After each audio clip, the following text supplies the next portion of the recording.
ये भवन जो आपको बस दिख रहा है, तो अगर थोड़ी सी भी बारिश की अगर 2 बूंद भी गिरेगी यहाँ पे तो पूरा पानी अंदर आता है। छत पे पूरी तरह से सीलन है। आप ऊपर अगर छत की हालात देखिए। नहीं, अभी तो थोड़ा बहुत हम लोगों ने वाल पुट्टी करके पेंट करके थोड़ी सी स्थिति आपको सही सलामत दिख रही है, लेकिन ऐसा नहीं है। बस ये ऊपर का रंगाई पुताई का असर है। ये जो भी पुस्तक यहाँ पे पड़ी है ये सब बारिश में भीग जाती हैं। ऐसा नहीं कि यहाँ पे बारिश पड़ती है सीलन से, क्योंकि पूरा जर्जर हो चुका है।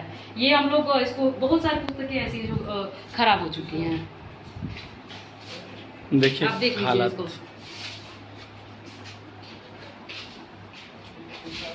ये यहाँ का शौचालय है। इसमें इसलिए पूरी कबूतर खाना है। यहाँ पे कबूतर रहते हैं, सांपों का अड्डा है यहाँ पे। अरे वाह। ये लगभग हम 2 सत्र कर चुके हैं अपराजिता का।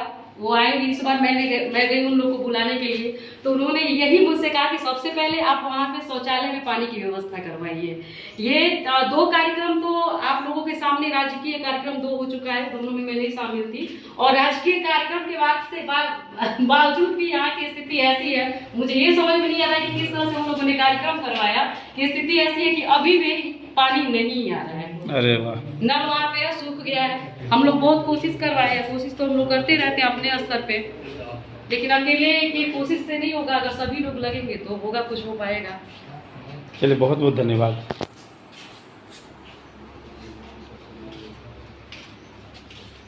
इसका भी फोटो लीजिएगा साथ।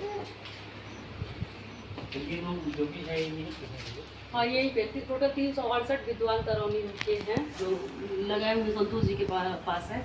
टोटल यहाँ पे 368 विद्वान हुए, पूरा गाँव ही वही। और ये बगल में पीछे आप जो तालाब देख रहे हैं ना, जो कि तालाब है ये, इसके बारे में ये मान्यता है कि यहाँ से जो भी स्नान करता है वो क्लास 1st और 2nd रैंक से कम का ऑफिसर नहीं बनता है। ये मान्यता थी उस वक्त की, तो उसकी भी स्थिति आप देख रहे हैं। अगर मतलब संतोष जी का है काफी लगाव है बाबा से, नहीं तो आप ये देख रहे हैं ये कभी का ये तालाब बिल्कुल खंडहर हो गया गिर गया होगा हमेशा से। नहीं,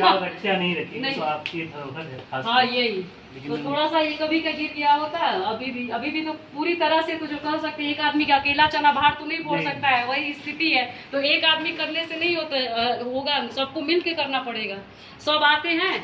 अभी हर 10 दिन के अंदर कोई ना कोई पार्टी से, किसी न किसी दल से कोई आदमी आता है, बाबा को माला पहनाता है, चाबी दे देते, फिर चले जाते, फिर घोषणा होती है। और सब कहते हैं क्या कि हम बहुत बड़े बाबा के जो है फॉलोअर है, शिष्य है। तो अब ये रटी रटाई, अब हम लोग को मुँह जवानी होगी कि यही 2 शब्द बोलेंगे और यही होगा। यही देखते देखते हम लोग समय बीत गया है। कम से कम जो जन प्रतिनिधि है उनको तो कम से कम संज्ञान लेना चाहिए इससे, कैसे दिखा सकते। तो अब हम बात करेंगे संतोष मिश्रा जी से। हाँ, ये संतोष मिश्रा जी गुजरात से लेकर के बिहार तक में अपनी नाम कमाए हैं। और ऐसे में बाबा नागार्जुन जब कभी यहाँ आते हैं तो निश्चित इनको इतना इनके प्रति सम्मान, इतनी स्नेह रहता है कि वो पुस्तकालय को कभी आवाज उठाते हैं, कभी इनके लिए वो लगातार मेहनत करते हैं। लेकिन यहाँ के नेताओं बड़ी बड़ी घोषणाएं करके यहाँ से चले जाते हैं। ये इतनी बड़ी धरोहर को सहेजना चाहिए, लेकिन नेता घोषणा पे घोषणा करके चले जाते हैं। ऐसे में संतोष मिश्रा जी लगातार आवाज बुलंद करते हैं और लगातार मांग रखते हैं नेताओं से। बड़े बड़े जो वादा करके जाते हैं वो हमेशा आवाज उठाते हैं। सर, सबसे पहले हमारे चैनल पे आपका स्वागत जी। विजय जी धन्यवाद, आप यहाँ आए हैं और बाबा के चिंतन से आप देखें किस तरह से सुरसंड नेपाल से भी आए हैं। बिल्कुल कई सारे लोग आते हैं यहाँ, कोई जेएनयू से आते हैं, कोई दिल्ली से, कोई मुंबई से। क्योंकि बचपन में जब हम लोग बाबा को देखते थे तो समझ नहीं पाते थे कि क्या है, सामान्य सा आदमी, दुबला पतला सा, लेकिन उनकी क्रियाकलाप को थोड़ी दूसरे टाइप का लगता था। हम लोग बचपन में थे। इनके जाने के बाद जब पूरे दुनिया की मीडिया, देश के पत्रकार आए तो लगा कि ये कौन है। तो बाबा से ज्यादा उनकी जो पत्नी अपराजिता देवी थी, हम उनसे, हमारी अपनी दादी याद नहीं है, हमारी चचेरी दादी, हमारे चचेरे दादा हैं। वैसे तो बाबा पूरे भारतवर्ष के हैं, दुनिया के हैं। वो बालिक काल की जो चिंतन जब हमने खंगालना शुरू किया, जिसका नतीजा है कि आम आदमी की आवाज, समाज के बीच के जो द्वंद्व को देखते थे, जैसे ही समझ पैदा हुआ तो हम लोग भी देखना शुरू किया। अब यहाँ से आपको तो पता है विजय जी कि हम गुजरात गए थे कि भाई वहाँ बड़ा धन कमाएंगे, नोट कमाएंगे, लेकिन जब वहाँ पे हमने प्रवासी श्रमिक वर्ग, खास करके जो मिथिलांचल के गए हैं या बिहार के गए, उनकी स्थिति देखा तो आज मजदूरों की आवाज को अंतर्राष्ट्रीय फलक पे जो रखने की प्रेरणा है, उसके मूल तत्व में बाबा नागार्जुन है। क्योंकि एक छोटा सा ठक्कन जब देश के प्रधानमंत्री को ललकार सकता है, और जब छात्र आंदोलन में छात्रों की आवाज को मुखर कर सकता है, तो हम लोग तो इस विरासत में मिला है ये चिंतन और दर्शन। एक दिन सबको चले जाना है, लेकिन पिछले 2 दशक से हमने देखा है कि कई सत्ताएं में बैठे जो सत्ताधीन लोग हैं, जिन्हें आम जनमानस बड़ी आशा और उम्मीद से पदासीन करता है, चाहे वो विधायक हो या सांसद, चाहे वो सांसद हो या मंत्रीगण हो, तो यहाँ आते हैं कई सारे, बोलते भी हैं, लेकिन वो व्यवहार में नहीं उतरता। अब ये पुस्तकालय है, यहाँ के स्थानीय स्थिति के हिसाब से आप देखिए कि अलमीरा है 20 साल पहले का। ये 20 साल पहले जो 2004 में टेबल कुर्सी जिसको हम लोगों ने रिपेयरिंग कराया है, खुद हमारी जो ट्रस्ट है थोड़ा सा हम लोगों ने सहयोग करके, ये बिल्डिंग ध्वस्त हो जाती, तो कई बार क्षोभ होता है। आपने देखा होगा कि कैमरा से कि पानी जलाशय जहां बाबा नहाते थे, आज ज्योतिष तालाब के रूप में विख्यात यह 15वीं शताब्दी का तालाब है। यहाँ देखिए जल नहीं आ रहा है।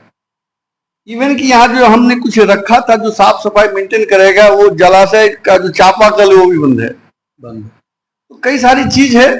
हाँ सर, एक बात ये पूछना था, जैसे परसों समारोह है, 30 तारीख को जयंती है, तो क्या ये 30 तारीख को ही गेट खुलता है या फिर यहाँ पे कुछ लोग रहते हैं, या फिर बाबा के नाम से लाइब्रेरी जो है वो ओपन रहता है या बंद पड़ा रहता है? मान लीजिए जैसे कि अभी ये दूसरे जगह से हैं लोग, देश नहीं विदेश से आते हैं, JNU से आते हैं, कहीं इंडिया से बाहर से भी नागार्जुन को जानने के लिए आते हैं, तो क्या ये गेट हमेशा ओपन रहता है या बंद भी रहता है? देखिए, ये हम लोग जो व्यक्तिगत प्रयास किया, आपको पता है कि हमारा कर्म क्षेत्र गुजरात ज्यादा रहा है, खास करके आम आदमी के लिए। तो जब मैं इधर आता हूं तो शुरू में हमने काफी प्रयास किया था कि यहाँ पे विधिवत पेपर आए, पुस्तकालय चले, यहाँ से बड़े बड़े विद्वान हमारे जूम पे जुड़ते थे, हमने यहाँ स्टाफ भी रखा था, लेकिन वो रखता था पानी के अभाव में, यहाँ से उसको लाना होता था, जो भी रखते तो चला जाता था। तो एक तरह से मृतप्राय अवस्था में है। सरकार में बैठे लोग जो जन सामान्य और चिंतन की कड़ी होनी चाहिए, उसका अभाव दिखता है।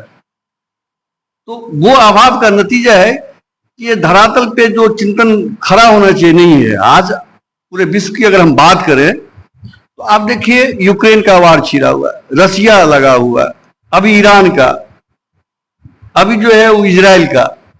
ये आखिर कहां उस बीच में जो है आने वाले दर्शन की अगर हम बात करें तो मिथिलांचल में जो शक्ति है पूरे विश्व को मार्गदर्शन प्रशस्त करेगा। आज जब भौतिक व्यवस्थाएं की चीज देखता हूं तो बड़े बड़े फार्म हाउस जब दिखता है तो आर्टिफिशियल बनाया हुआ जो है वो दिखता है। हमको तो प्रकृति ने नेचुरल रिसोर्ट दिया है, बस जरूरत है एक संकलन का, जनप्रतिनिधि का, एक नई पीढ़ी जो इसे मुखर होकर बनाए। अब बाबा का शब्द तो उन्होंने स्पष्ट लिखा है कि जग में सबसे पछुआयल छी, मैथिलगण आबहु आगू बढ़ू, निज अवनति खादिक बाधक भय मिली, उन्नति शिखरक ऊपर चढ़ू। अच्छी हाय हैं के लाग पड़ल सब अपना अपना उन्नति में, उत्थानक यही सुभक्षण में घर बैसी अही नहीं बात गढ़ू। राणा प्रताप शिवराज तिलक हिनका लोकनिक जीवन कृति से, तजी आलस के प्रिय बंधु वृंद किछु सेवा भावक पाठ पढ़ू। भाषा भूषा वो भेष अपन हो जग जियार, झट जग भरी में कि अटल प्रतिज्ञा एखन के पूरी मातृभूमि पर सोन मरु। तो बाबा के दर्शन है, जो चिंतन है यहाँ दिख रहे, चाहे मिथिला के लिए भगवान हमारी मिथिला सुख शांति के घर हो, आदर्श भय सबक इतिहास में अमर हो। जही ठाम जाई हम सब सिंहे तहाँ कहावी, दुर्दांत होई सबटा केवल अहाँ के डर हो। जगभर सुनी नचारी तिरहुत महेश वाणी, सब खेर कंठ पथ में मृदु मैथिलिक स्वर हो। अत्यंत शक्तिशाली जे द्विपथ तहु पर, एही देश के भाषा ओ भेषुक असर हो। पसरे यथोचित अभिनव कला कुशलता, प्रतियोगिता करण में ई प्रांत अग्रसर हो। अंतिम विनय दयालो बस आव एक ताजे, ई पाग विश्व भरी में समकेर माथ पर हो। ये एक एहन दर्शन जो एक विराट मिथिलांचल के चिंतन के देखे छला है और हम सब छियै योग्य। अगर हम गप करी उत्तर प्रदेश के तो भारतवर्ष के आधुनिक कबीर, वो कबीर छला है, उनका नाम पर कबीर नगर बसल है। सरकार होता जो टूरिस्ट प्लेस बनेने ओई मगहर के धरती पर देश के प्रधानमंत्री अबै छथि, लेकिन दुर्भाग्य देखू कि जहन मुख्यमंत्री तो अबै छथि 2019 में तो कुछ तक स्थानीय एमएलसी घेर के उनका बैसन, उनका ये नहीं पता चले कि बगल में लाइब्रेरी है।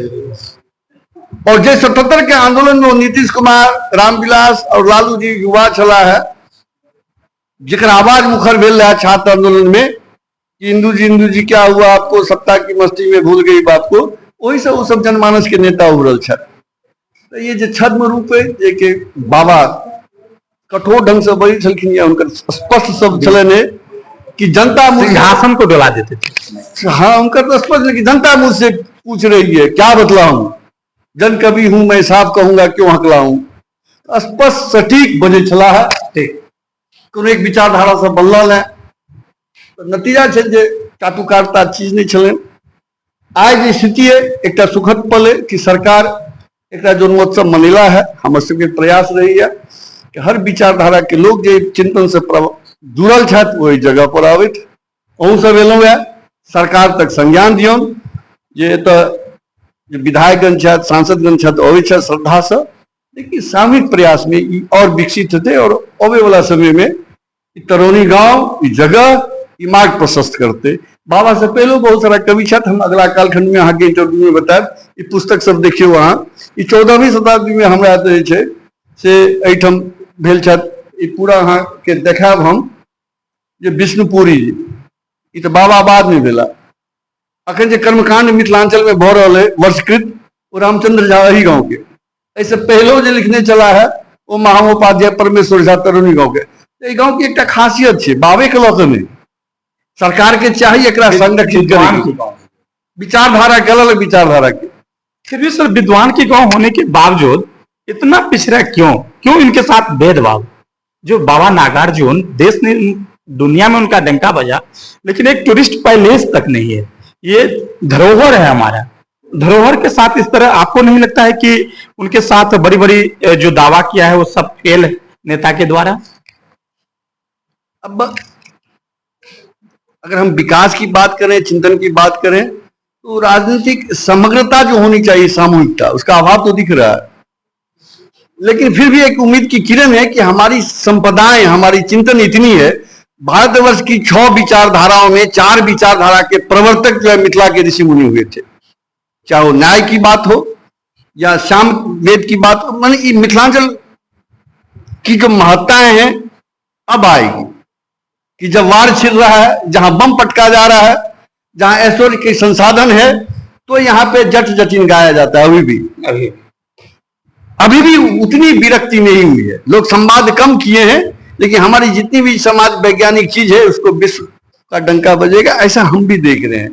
और जो कुछ बाबा के आंखों से देखा था बचपन का चीज, मुझे लग रहा है कि पुनः वो स्थापित होगा। वो मैं इसलिए बोल रहा हूं कि 2010 में यहाँ पे भारतवर्ष के कवि लोग आए थे, लेखक आए थे, लेखक 10 में जब बाबा का शताब्दी समारोह मनाया जा रहा था, तो उन्होंने बोला था कि यह तरौनी गांव भारतवर्ष का तीर्थ स्थल बनेगा। इस गांव में 368 विद्वान हुए हैं और 2000 पुस्तक की रचना इस गांव के राइटर ने किया है। 2000 ये अपने आप में मिला गया, Guinness book of world record में जाएगा ये, अगर इसको ढंग से प्रोड्यूस किया जाए तो। और तीनों विचारधारा के संत यहाँ थे, शैव मत के, शाक्त मत के, वैष्णव मत के, और प्रचंड विद्वान। 368 का हम लिस्ट देंगे, डाटा देंगे। तो ये धरोहर है। अब बाबा नागार्जुन कहाँ है लोगों को नहीं पता है, नदी किनारे, लेकिन वो है वहां, उनका वहां स्मारक बनना चाहिए, निश्चित बनना चाहिए। तो हमारी जो ट्रस्ट है, थोड़ा सा हम लोग प्रयास करते हैं जिसके तहत बैठ पाते हैं। यहाँ कुछ भी नहीं था। अब आप देख लीजिए कि ये 20 साल पुराना ये अलमीरा है, ये सरकार का मुंह चिढ़ा रही है निश्चित। लेकिन इसी में एक उम्मीद की किरण है कि सरकार आगे बढ़ी है, उनका राजकीय सम्मान के साथ यह कार्यक्रम है और हम प्रयास में है कि सब जुड़े। चलिए, बहुत बहुत धन्यवाद। अब हम बात करते हैं और एक बार और आने के लिए आमंत्रण दे रहे हैं निश्चित कि बाबा के चिंतन से जुड़े जितने भी लोग थे, हम जब 2010-11 में आए थे तो प्रखंड के लिए आंदोलन किए थे। हम आप सबसे आह्वान करते हैं सोशल मीडिया के माध्यम से कि आप दलगत विचारधारा से हटके, बाबा न किसी बीजेपी के विचारधारा से बंधे थे, न किसी जेडीयू से बंधे थे, न किसी आरजेडी से थे, न किसी माले से, सिर्फ वो सत्ता से सवाल करते आम आवाम की आवाज थे। और इस विचारधारा से जुड़े लोग आप जरूर 30 तारीख को आइए। 30 तारीख का जो कार्यक्रम हम लोगों ने रखा है कि जो नवतुरिया है, जो बच्चे लोग स्कूल के हैं, वो प्रभात फेरी करेंगे। 11 बजे से हम लोगों ने उद्घाटन सत्र रखा है कि बाबा के मूर्ति में माल्यार्पण होगा, हमारे अतिथि वक्तव्य देंगे, उनका सम्मान का कार्यक्रम है। और संध्या काल जिसमें बाबा नहाते थे ये ज्योतिष तालाब में, 1100 दीप हम लोग जलाएंगे, समस्त ग्रामीण जितने 1100 दीप जलाएंगे जी इस घाट पे। और नाव से हमारी जो है इस बार का जो सत्र है, बन्ना जी का जो ट्रस्ट है, इन्होंने अपराजिता किया था, तो इस बार महिला कवि आएंगी, कवियत्रियां आएंगी। तो जो अतिथि हैं, महिला आयोग की अध्यक्षा हैं अप्सरा मिश्रा, वो आ रही हैं। तो महिला यानी शक्ति के रूप में जो मिथिला जाना जाता है, तो इस बार शक्ति का संगम भी है। तो महिला कवित्री का सम्मेलन है और लोक कला का है। तो आप जरूर आए, जब भी आपको समय मिले। आप दीप जलाने के समय शामिल हो सकते हैं, आप सुबह उद्घाटन सत्र में हो सकते हैं, अगर उसमें भी व्यस्त है तो संध्या काल आप जरूर आए, निश्चित आएंगे। और खूब खूब आभार, नमस्कार विजय जी, हम आप सबको आमंत्रण दे रहे हैं इसके माध्यम से। चलिए, बहुत बहुत धन्यवाद। हमें जितने भी लोग देखते हैं उन सभी से आग्रह करेंगे जो 30 तारीख को जरूर आइए, बाबा नागार्जुन लाइब्रेरी को जरूर देखिए। और यहाँ पे आपको निश्चित रूप से अपने धरोहर पे विश्वास होगा, आपको ऐसा एहसास होगा जो निश्चित रूप से बाबा ने क्या सब किए, ये सब भी देखने को मिलेगा। अब हमारे साथ वंदना जी हैं, और वंदना जी तीस तरार बहुत अच्छी बोलती हैं। इनकी अंदाज जो है वो जब इनसे बात करेंगे तो आप मानेंगे कि ये भी बाबा नागार्जुन की जो लिखे हुए कई बातें को इन्होंने, कई कविता अपने जरिए बनाई है। जी, सबसे पहले स्वागत है। बहुत बहुत धन्यवाद विजय जी आपका। मुझे लगता है कि सारी चीजों पे संतोष जी से आपकी बात हो गई है, और अभी 30 तारीख को कार्यक्रम है। मैं यही कहूंगी आप सभी से कि आप सभी कार्यक्रम में शामिल हो। ये बड़े बड़े वादे होंगे, फिर से बड़े बड़े तगादे होंगे, सारी चीजें होंगी, हमेशा से होती है।